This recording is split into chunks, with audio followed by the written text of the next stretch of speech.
Okay, hi everybody. We're going to talk about how much a content workflow can cost within your CMS system today. And I hope everybody's having a wonderful Stanford camp. My name is Amy Hannaford, and I am founder of Spatial Path, but an agency leader since 2012. I'm currently at the UC Davis Graduate School of Business, an MBA candidate.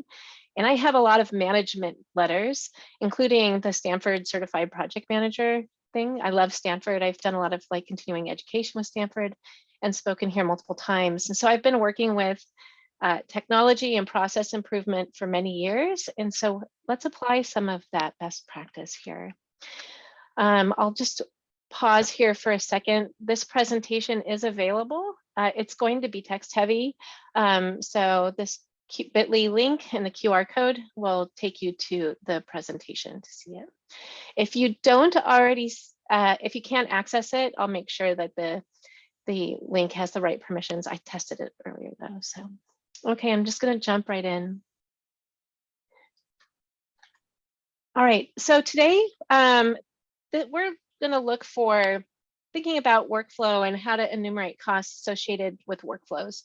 And I'm going to introduce some terminology and inspire some questions and research, and also to raise the importance of really focused process design and implementation around any of your content workflows. And we'll talk about what's in a workflow and maybe some of the associated costs with those, and look to reduce and prevent inefficiencies when you do create your workflows. And when I have a website, just don't want to have to think about the workflow while I'm using it. I just want it to work. And so does all of your workflow customers and the people supporting your sites. So let's do this thinking up front.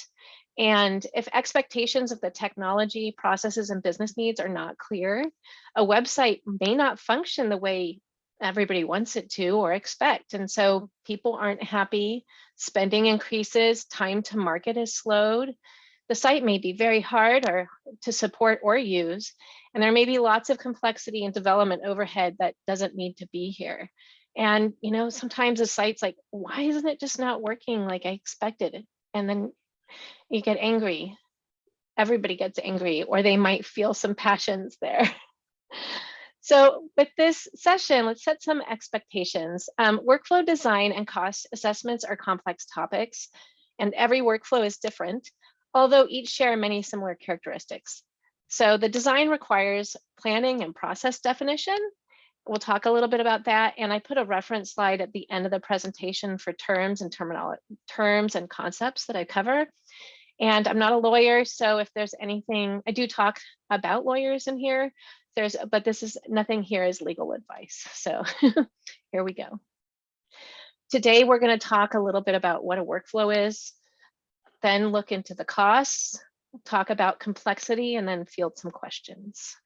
And let's get in the right mindset. You can do this, and we together trust in best practices and prepare for an ongoing process that must exist over time. So the first thing to approach with workflow design is that you need to understand the environment and your company's needs. You might be a member of a small team that one person does most, but some people need to be around for approval. You might have a larger team with multiple contributors that can pick up work for others and that have maybe more approval. You might need multiple levels of integration. So the workflow may need to accommodate translation management systems as an output or input to one or many content syndication systems, RSS feeds, JSON sources, content syndication itself, or static site generators. And then also you might be working with automated content testing for SEO and accessibility. And I did watch your site improve session. So that is a reality at Stanford. You may need multiple specialists on your team working on accessibility, multilingual work, and legal work. And you might, in certain areas, have compliance requirements, such as supporting a medical or health-related website, specific product needs, like especially for electrical over multiple regions, if you require to have government compliance, or if you need legal proof of content displayed on a certain day or time. So what you see here is a bunch of arrows and boxes, but they are not a workflow. This is a content lifecycle. So content is created, it's updated, it's published for the world to use, it's archived, then deleted. This informs basic content workflow states. These are not a workflow yet. So for example, your workflow state may be in draft on initial creation and edit and updates. It's in review on maybe on that edit and updates. Then it might cycle back to draft.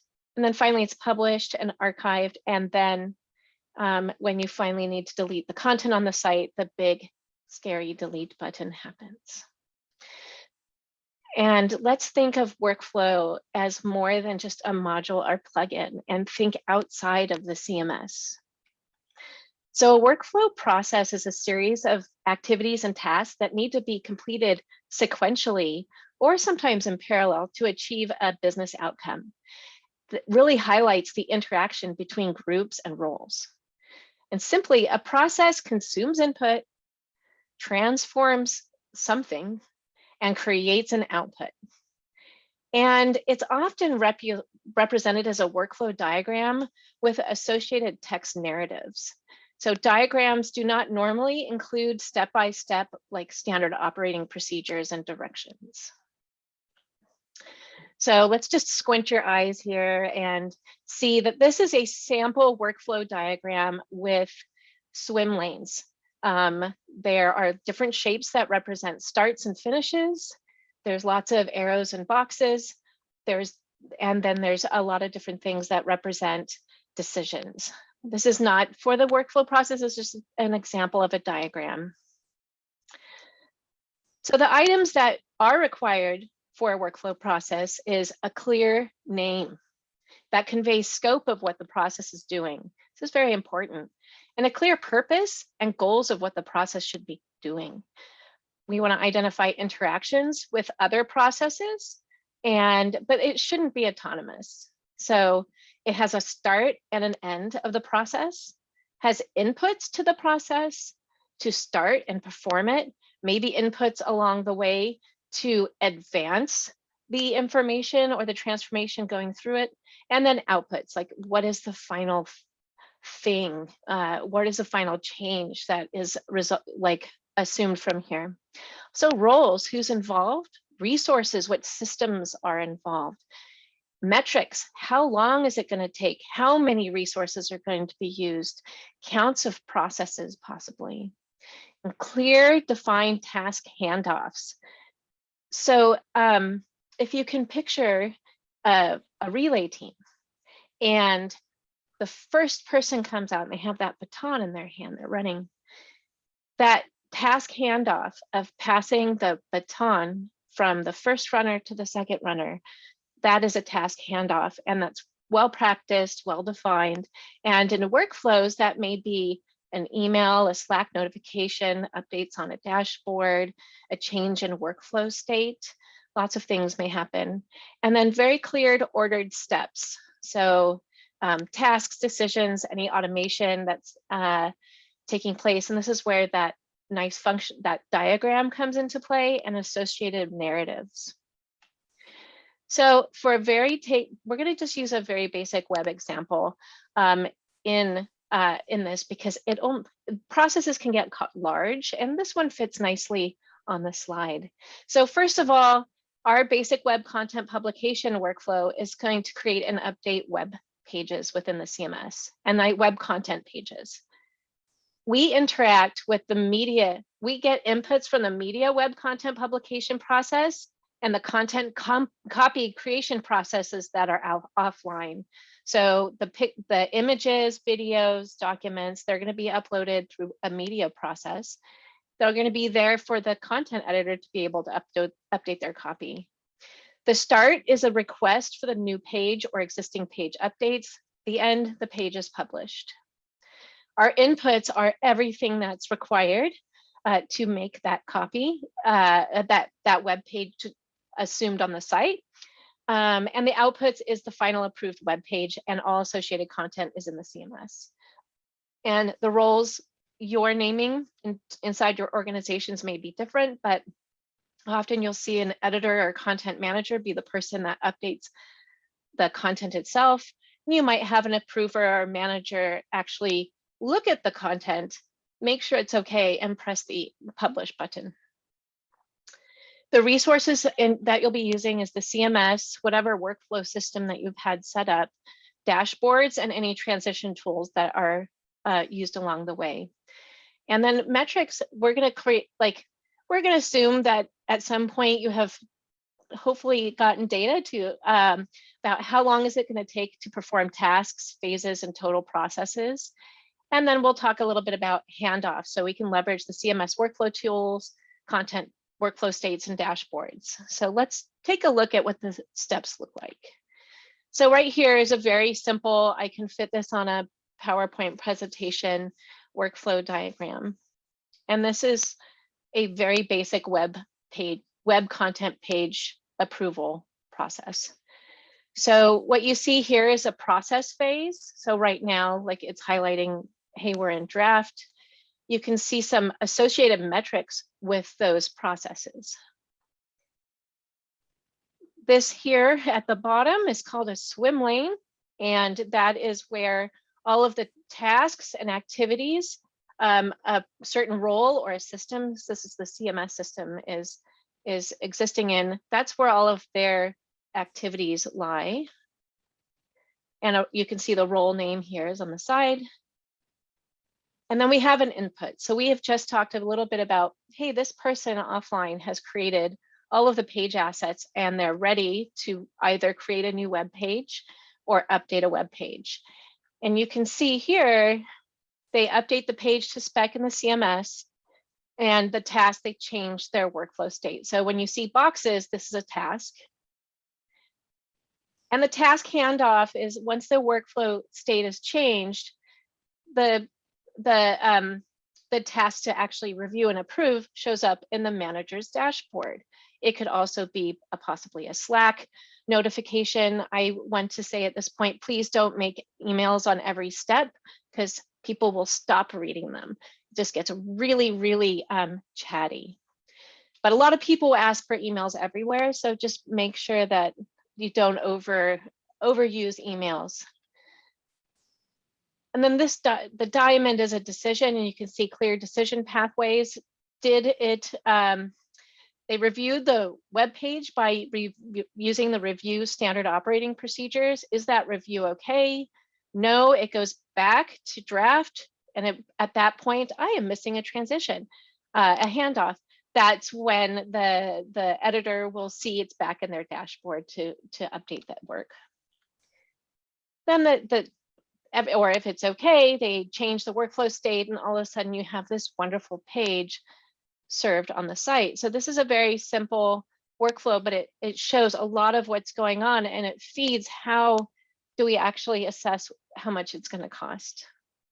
And then just as, I'm not going to read this, this is just a quick peek of what we just talked about. How did that content creation happen before the workflow?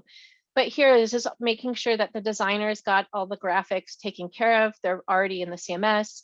And the writer is creating content, probably with accessibility best practices and content readability tests. Made that content approval is done by the manager or legal. And then when it's finally okay to go, let's get that onto the web page.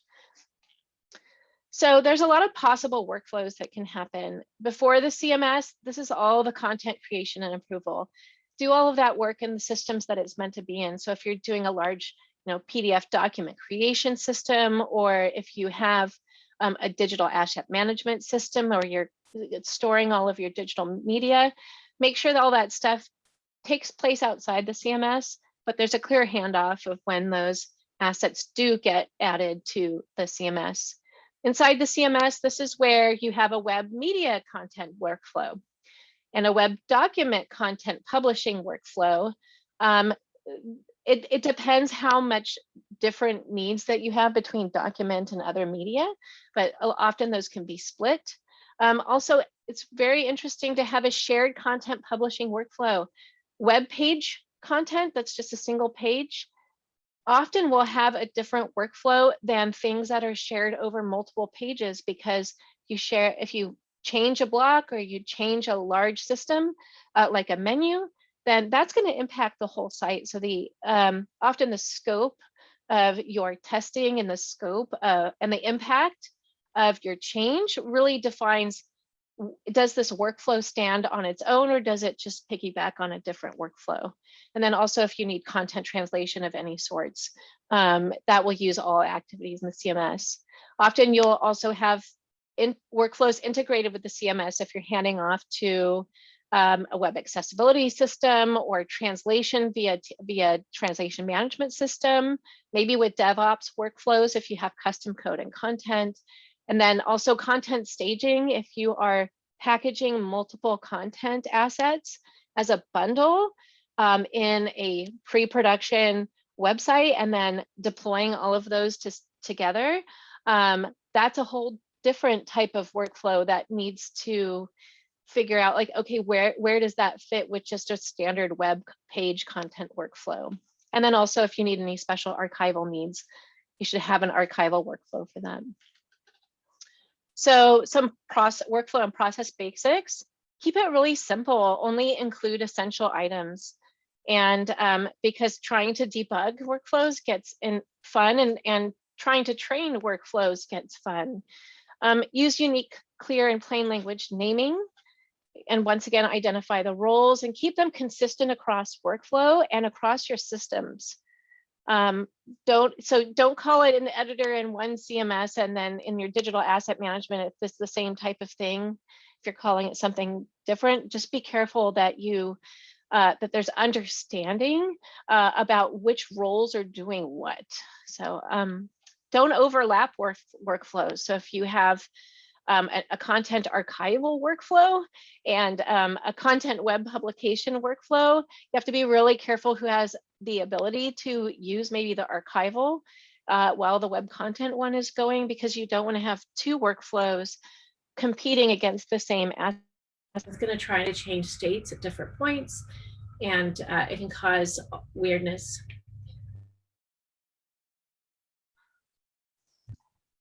Can you hear me? Can I get a chat? My headphones just gave a hiccup. Okay, I don't. Okay, great. Thanks, Jen. Okay, and then also create big picture diagrams of the workflow interactions. This is really helpful. I have an example here. And if you're changing an existing workflow, absolutely document the old one for an as-is analysis, because you might find things work really great and you want to carry those forward, and then think some things might have been really bad and you want to improve those. And then you want to leverage some process mapping practices for diagrams to a point, because some of these process mapping tools, I love my best practices. I love it because it helps define a nice even language, but really the intent of what you're doing is trying to inform and educate the users of your systems what is going on. So if it's too dry looking, or if it's too busy, or if it doesn't have enough data to convey, here's this one piece of paper that's like, this is what the workflow is, then take some liberties to make sure that the end result is your end users are going to really understand what's happening, because you want to keep their user satisfaction in mind at all times with process design, because process is people and technology working together. And also, so apply the 5S framework, and it was created by Toyota to create a just-in-time manufacturing process, which is really similar to an like ongoing content deployments to the web. So first of all, sort, keep only the essential items you need for your workflow. Set it in order, organize items in a logical way for workers to complete tasks. This is including their dashboards, the content that they need coming in, media that they might need to access for doing their content. This set in order is just making sure that your authoring tools and workflow environment make sense to the people using it, and they can do all the tasks they can without issue. Shine is proactive efforts to keep the workplace orderly with clean and routine tasks. This is making sure, like, oh, do you maybe weekly or every few days, make sure that there's no stale workflow processes that are just hanging out. Like, you have to make sure you keep remove the static so you can keep focus on making good content and keeping things tidy. Also standardize. So this is creating standards for the organization of items and processes. So it's basically how to make sort, set in order, and shine work together over time. And then you need to sustain it. So apply new practices, audit to see if the content workflows are working for you, and maintain discipline with it. But even after you do all those things, there's some pitfalls. And here's the human ones. Don't assume that everybody's going to love change, because they don't. There's going to have some resistance. Some people will embrace it. Some people will not. Change is hard. Some people will ask for all sorts of really weird extra steps, and they aren't needed. And that's actually one of the biggest feedbacks coming from DrupalCon just last week. It was a lot of people were saying, oh yeah, we get all these people asking for extra steps and all the emails, and it's really too much. It's not necessary, and it's a human decision. So this is where, if you together keep it simple and just keep the minimum steps that you need, that's a great thing. Technology misaligned tools or over engineering to automate everything, that costs a lot of money, adds bugs. Under engineering, like not having enough tooling in the right place. And this is a real story. At one point, in Drupal, there was like a text filter that was stripping out one silly little like HTML tag. It wasn't allowed in there, and it really seized up all blog, posts from this one company. It was like a 2 or 3 character change, but it slowed the time to market for a company like horribly, days and weeks in some points. And when we came in to clean up that work, I was like, oh my gosh, well, can we just fix this right now so you can start publishing? It was amazing, but this happens. And with the process, is it missing steps? Are they out of order? Is the process itself not aligned with what you're trying to do? And then also sometimes people and the process, it might just start looping. Like if you're doing all of the content creation in the content management system itself, you might have a lot of loops going on to rev the content. And sometimes that might work for the organization, and that's great if it's the right tool for everybody going on. But if you are working with multiple specialists like legal or other reviews that don't usually use the web, that they're in a Word or a different tooling, that might not work well. And then also, once again, please watch out for all the emails. So many emails. Here's a big picture diagram. So some people may call this a functional relationship diagram. They have other terms are macro processes, or in enterprise process diagramming and mapping. There's you take a very big, broad look at the company or the processes, and then really hone in. At this point, whatever is going to make sense for your organization to understand that the CMS processes are not the only things that are happening, and that when one process is handing off to another, then it's golden, right? This is really helpful, and this is where you can see there's a lot of different internal CMS processes that feed in around the web content publication. And then there's external processes consuming it and supporting system processes like static site generators and that type of thing. So this is helpful. And what's interesting, if you're coming from an IT group, you're like, oh, wait, that's just my architecture diagram. But it's not. The architecture diagram will have ports and it will have server names. And this is all process based. So it's like an IT architecture diagram, but for processes.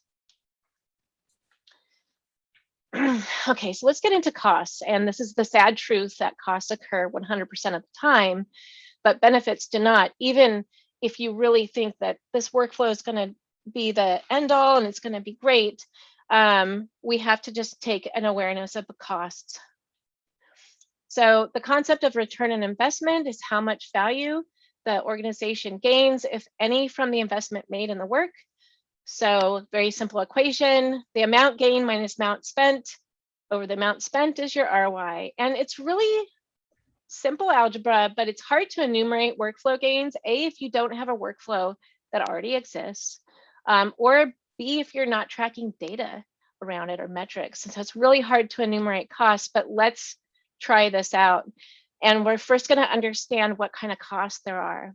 So there's initial costs to define, build, and deploy and train on the initial installation of that process. And you've got that ongoing cost to keep it up to date.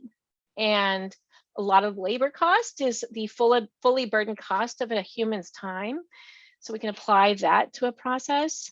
There are transactional costs, like translations per, how much does it cost per word? Machine time, if each one of your content workflow processes kicks off a automatic generation of static files, are you incurring costs for that automation? And also, are you paying per automated test, or do you have a max amount of tests you can run on certain content? So it's all that other stuff that adds up. Specialty testing costs. So if you have accessibility specialists or using external tools or devices, these are all different costs that come into play. And then legal costs, absolutely. Lawyers are expensive. A lot of compliant work. If you do need to have a lawyer take a look at it and give the final blessing, it can be costly over time. And then finally, opportunity cost. Now this one's the hardest. It's basically benefits lost when working on one task versus another. So if your workflow is really causing a lot of headache and a lot of churn for a lot of things, it will distract your team and probably all of the support team as well to away from really doing the things that they should be doing, and other than just fixing issues. So here's just a little spreadsheet calculation of some initial costs. These are the activities that we have and some of the roles. And the initial costs include internal costs of vendor procurement. And we're assuming that there's like a vendor going to come in and help, or maybe it's an external, an internal cost center, like, the web services or whatever. So we have internal costs, the initial cost to build, and then here's a standard workflow implementation estimate. So you've got to define it, you've got to build it, test and train and deploy, and gain some baseline metrics. Let's just say that's about 17K with a blended hourly rate across all roles at $100. It's a pretty good estimate of hourly time. So if we apply that to a specific ongoing cost to a basic workflow, each step has a certain amount of time it takes. Now, this might seem high for some, low for others, but let's just use this as a sample. So for each step, I have a type of the step, average time per step in hours, and how much it's going to cost, just for a helpful reference, who's supposed to be doing it. So if I have a happy path, like workflow goes through, there's just one review by the manager, it takes maybe 6.5 hours. At $100 per hour, it's like $650 for a cost. So if the cost of one time for that return, like if it's wrong and it goes back to the person to fix it, we're just going to say, oh yeah, that task is basically, I got to update the page again. I have to confirm the readiness again, and somebody has to review the page again with the standard operating procedures. But it's going to take less time. I just said 3/4 of the time. It might decrease over time, but whatever. Let's just say that's going to cost $431 every time it's going to go back to review. And what if something is going on? The tooling is wrong. Whoever is putting in is making some of the repeated errors. Something is happening. You have process churn. If it goes one past the first review and 2 returns, the process cost is already doubling. And then let's apply that to more pages. So if we have the happy path for 20 pages is 13K, well, if you have to loop it twice, now it's $30,000 to publish like 20 pages. And that's big money. And this is what you need to look for to know something is wrong with the process. If you're going back to those looping, it's taking a long time, something is wrong with the technology or the process or the person executing it. Maybe they need more training, that type of thing. Let's add some specialty costs like a lawyer. So here's $100 for a blended hourly rate, but the lawyer's $400 an hour. And they need to review this content before anything happens, before it goes out to the website. So Happy Path, okay, it's more expensive and longer. So it's going to cost $1,000 to run a page. But then, and here we go, like the Happy Path, it's going to cost $20,000 to run 20 pages. But if the cost of one legal return is like $400, so if you guys are going back and having to do one first review and 2 additional reviews and have to engage the lawyer that many times, it's like, 2.5 times the cost. So that gets really costly. So you have to make sure like the workflow is not just draining all your resources. So let's apply the return on investment to our budget. So if our initial costs were $17,000 and we assume that there's 10 pages with legal review and everything went okay, the total cost is $31,000. And it's awesome. We can track, because we have our metrics, we can track that one of those 10 pages was the widget that we sold $100,000 of revenue with it. So we can say, oh, hey, I have gained $100,000. That, I have a revenue return on investment over, 215%. That's really fantastic and really high, super not common, but it does provide an example, very extreme example of if it's going to be really good, but if you put something that's not even giving you any other ROI that you can track, or even kind of estimate, then it's just going to be a real deep cost center. It might feel like a big loss. Just expanding on the basic content, I'm adding translation just to add some complexity. Here's some extra steps that have specialty roles and translation costs, or like transactional costs. We also, if that translated page needs to go through accessibility testing, okay, do you have this assumed cost for the accessibility testing suite, that type of thing? And oh, hey, it's a medical device electronic product that is being deployed in Japan. You need to have regional page review and regional legal, because all of those things require that have the page live. And this is a very real workflow need that I've seen in the past. So it can get complicated. So let's talk a little bit more about exponential costs. So this is a realistic example of implementing like multilingual. It's a 100-page site, 300 assets, like for media, it's small, right? But it needs to go through 10 locales. There's 7 global elements, 5 templates. There's a lot of stuff going on. So, but 100 pages in 10 languages is 1,000 pages. 300 media assets in 10 languages is 3,000 assets. Add it all up, you're at like 4,000 content workflow processes. Now, this is where you're like, okay, what can I trustfully automate? What can I just assume is going to be okay once I press the button? This is where it gets challenging and it can get costly. But yeah, big numbers add up quickly. So how do you end up managing that type of complexity? Oh yeah, let's just do it in one big workflow. It's going to be awesome. Or let's just automate everything. And the answer is no, because it's about good decisions and educating people along the way. Because a lot of this is human. So the first thing is apply the 5 S's framework, but also prepare your team with education and goal alignment, because they're going to be resistant to change. So loop them in, make sure that we talk about what processes and any specializations that need to come up, and that define the expected types of content, its uses and differences, and compliance requirements. Make sure everything is surfaced and people understand when compliance is required, and when is it taken care of. And then this is where you prepare for workflow and process definition. It may take some time. It might need facilitator. You might need to prepare for additional technology selection. If you don't have a TMS yet, you might have to look for one. And then prepare for full process coverage deliverables. It means that from start to finish in your process, you have to deliver everything around it to make sure that it will work well, and document everything, of course.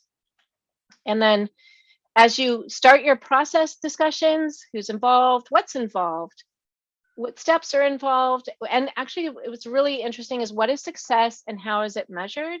Because this is that the metrics is how does is the process actually successful? Do you need to improve it? Do you need to change it?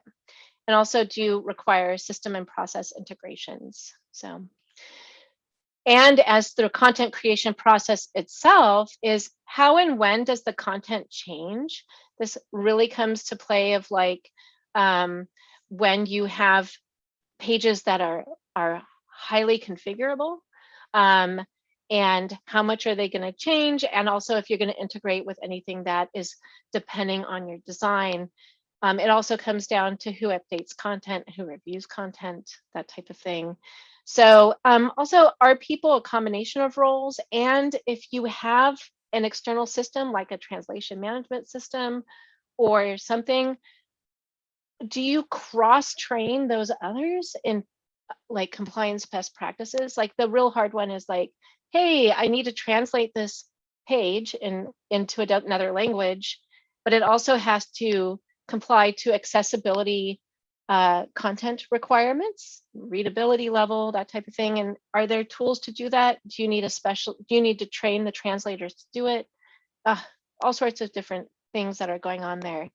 And it changes for everybody's environment. You might not have these complexities. But many technologies can integrate with workflow. We talked a lot about these already. One thing that's really interesting is like, oh, cool, let's use an automatic alt text service. So that's like, hey, I'm going to use AI to populate my alt text, but then you'll have a lot of giraffes. Everybody can look that up. It's like, I think one of the AI thinks lots of things like a giraffe. But anyway, this is just a lot of very real integrations to content workflows that you'll have to work with. So, and then automate in all the right places. So keep workflows in the correct systems, have clear and tested handoffs. Now this one was interesting. I was at the DrupalCon Healthcare Summit, and I talked to folks from Pfizer, and they do a wonderful thing with managing the legal costs. So what they do is they get content to a specific workflow state and they need a legal review. They have made an automated system to render those pages as images, create a PDF, and pass it into the document management system that the lawyers use for managing contracts. They approve it through that system, and then they hand off that final approval state back to the website, and then it publishes the content. So that lawyer is in a system they work every day in. It has all of the compliance and archival tracking that if you needed a burden of proof over time. So it worked out really great. It was, and I asked them, hey, at what point did you figure out why or when? Like, was it because of a cost? And they said, no, it was more of a usability issue. So it wasn't around like driving costs, but it's pretty cool. And also make sure that your handoffs between systems are really clearly defined and tested, that the steps of your workflow processes have a clear identification of like the workflow state awaiting legal approval. And it just sits there until maybe that external document system does communicate back to Drupal or WordPress, whatever CMS that you're using. It will communicate there saying, okay, cool, you got approval, please change the state and move the content forward. So, and absolutely each system should have its own steps and tooling. Don't try to overload it in one system. And it's really important for the assumptions of your team that everybody is performing standards compliant work and uses industry best practices. And the team has expertise in either the specialized roles that they're playing, or in process domains if you're creating process, especially at the beginning. You want to have specialists to help architect the most viable solution for a specific organization. That might be internal architects or whatever, or some type of facilitator. And keeping compliant is an ongoing effort. But I also want to absolutely say it very well could be a human issue that the process churn is looping a couple of times, and have the courage and the empathy to manage the human issues through process change. So sometimes it might be a challenge, but it's going to be okay. And the takeaways is that process is actually a good thing. I've been scolded that process is a bad word. And I was like, no, it makes it all easier in the end. But proactively managing the issues before anything they happen and before they get exponential in nature, it saves money, time, and everywhere. Don't get overburdened by all the cost assessments. If you just need to get something done, just start, but keep a mind of metrics, and keep a mind of like how long something is going to take. And keeping like it's starting out with calculating costs is going to be helpful, even if you don't know what your blended cost rates are. It might, you just choose $100. 100 is an easy math, right? So it'll be fun. And then complexity absolutely is real. Just mitigate complexity where you can to manage costs and improve all the people's satisfaction. So that is the end. I have time for questions if anybody has any questions.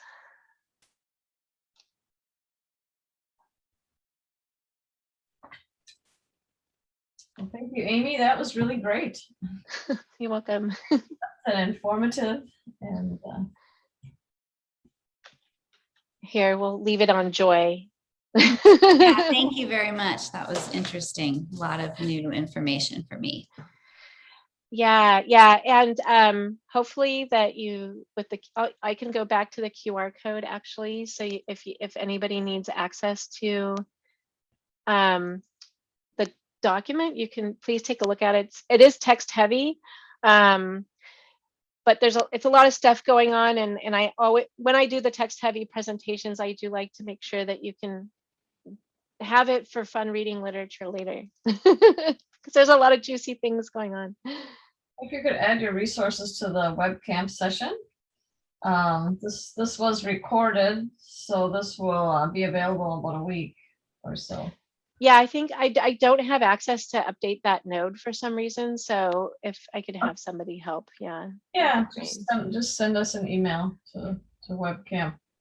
Okay, great. Yeah, well, it's been a pleasure. Thank you so much for the time. I'll hang on for other questions. I ended up a couple of minutes early, which is amazing for me. So.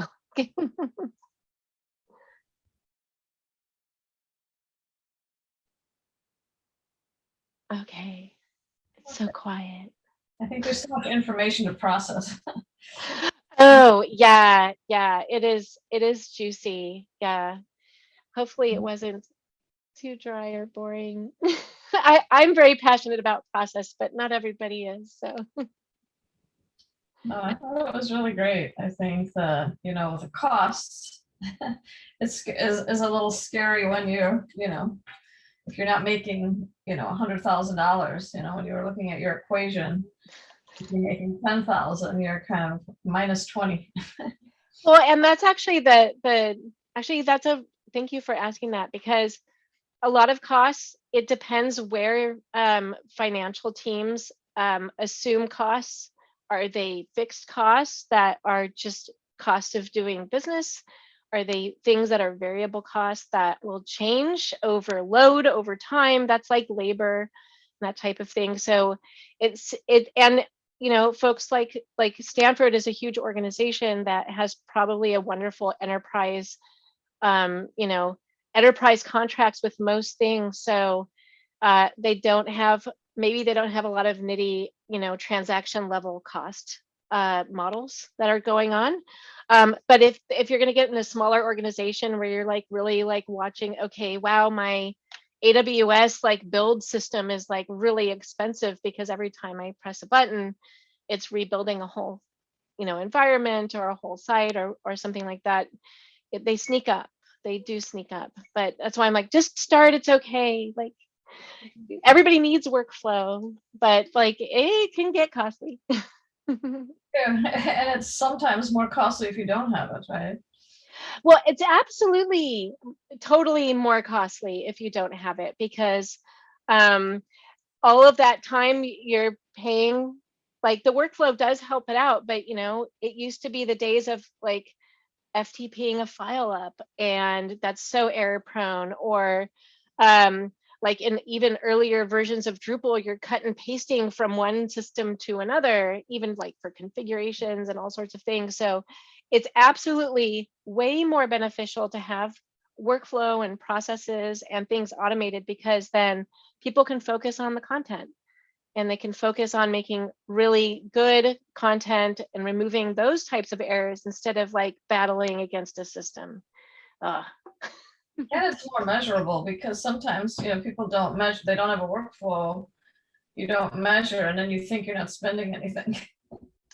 Yeah, totally. Yeah. And, and I use kind of extreme numbers in this, but not too outlandish numbers. These are kind of real deal numbers. Like I think the most outlandish number is the return on the investment for this page got me $100,000, but you never know. So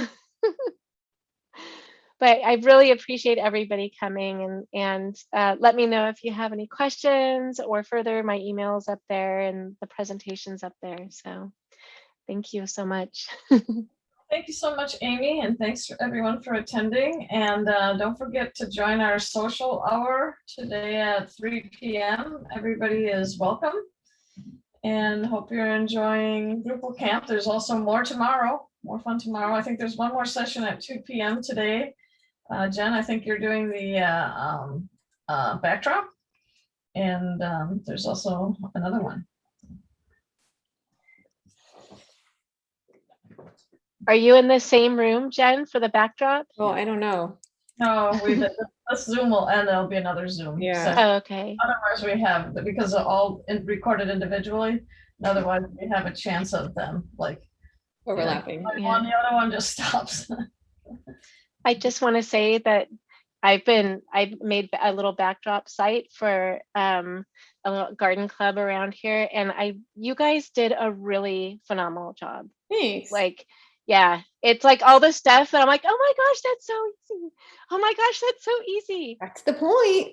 I know. So kudos to you. I was like, to my husband, I was like, I need to write her a letter and tell her Nate that they did such a good job. And I'm like, oh, cool, you're here. Well, it's not just us anymore. We've got a whole bunch of Yeah. people who've been around in the Drupal community for a really long time, and it's a little bit like scratch your own itch. So everyone's like, what's really bothered me? This is bothering me. And then someone else will be like, there's a module for that in Drupal. And we're like, what? And then we just put it in core. So we're not really doing things ourselves. We're just leveraging everything that already exists.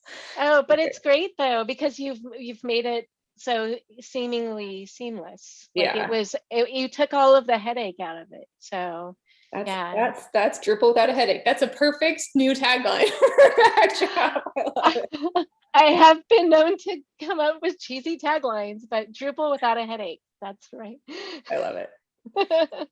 Well, thank you again, though. It's been great. So cool. All right, ladies Okay, and thanks, men. everyone. Talk to you soon. And we'll see you in the next one. Will do. Bye. Bye.